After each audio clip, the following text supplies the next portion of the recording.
C'est à Damas que j'ai rencontré des cadres du Hezbollah.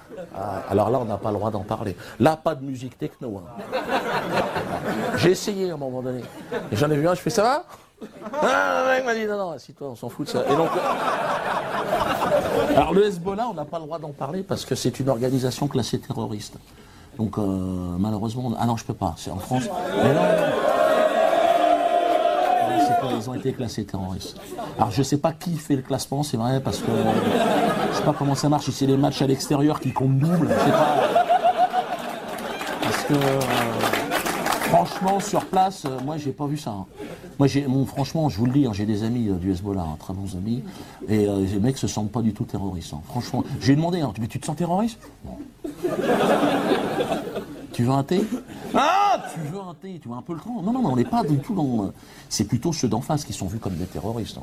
Moi, j'ai pas de parti pris, hein, mais... Si, attends, l'antitessionniste, comme ils l'appellent là-bas, hein. Attends, ils sont méchants. Moi, j'y suis allé après des bombardements. Les mecs, ils bombardent tout le monde, là. Comme ça, on sait pas. La guerre préventive, en plus, toi, les mecs, les faux culs, les menteurs. Guerre préventive. Les mecs, ils balancent tout ce qu'ils peuvent, il n'y a plus rien. Hein. Mais... c'est préventif. L'Israélien, il est menteur. Et la guerre propre, il fait. Alors, c'est pas propre au sens où il y a moins de sang sur le champ de bataille. Hein, dans autant. Il faut des bottes, sinon t'en as plein les chaussettes. Mais c'est propre au niveau, je dirais, moral. C'est-à-dire, l'Israélien, il va faire la guerre? Ça va. Ça va. Ça va, Moshe? Qu'est-ce que t'en penses? Elle est propre, cette guerre. Et puis c'est propre quand tu es dans l'aviation de Tsahal, parce que tu n'as même plus besoin d'être dans un avion, c'est des drones. Tu es chez toi, c'est ton bureau, c'est propre évidemment. Hein, tu as un joystick, une coupe de champagne. Une seconde, Rachel, je suis au-dessus de Gaza, chérie. Mais oui, je balance du phosphore blanc. Ramène-moi des pistaches.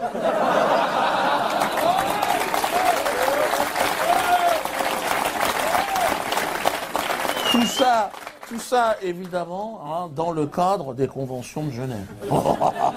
J'aurais pu faire un spectacle entier sur les conventions de Genève.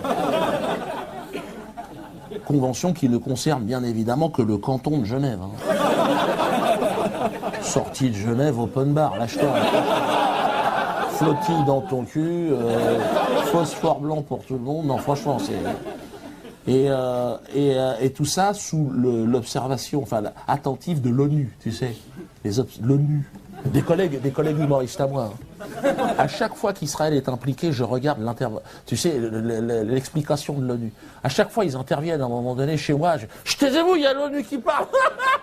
Enregistre.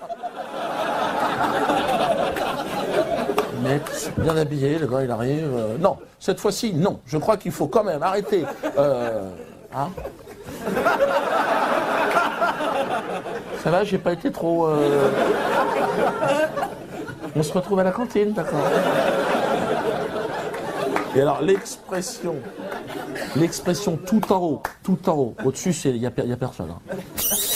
Devant laquelle tout le monde se couche, tout le monde se prosterne. Le crime contre l'humanité.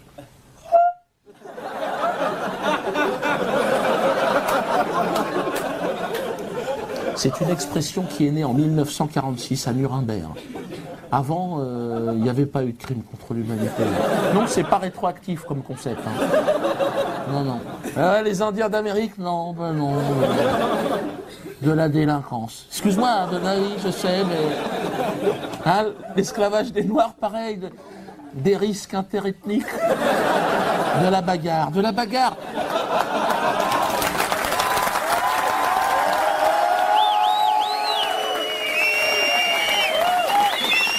Le crime contre l'humanité, 1942-1944. Bling, jackpot. Alors, je sais, certains vont me dire, Dieudonné, attention, est-ce que ce genre de discours devant un public pas averti, est-ce que ça n'est pas incité à la haine, antisémite? Non, je ne suis pas antisémite, que les choses soient claires. Hein, bon, toi, ça te fait marrer. Non, je suis pas antisémite. Déjà, j'ai pas le temps. Et c'est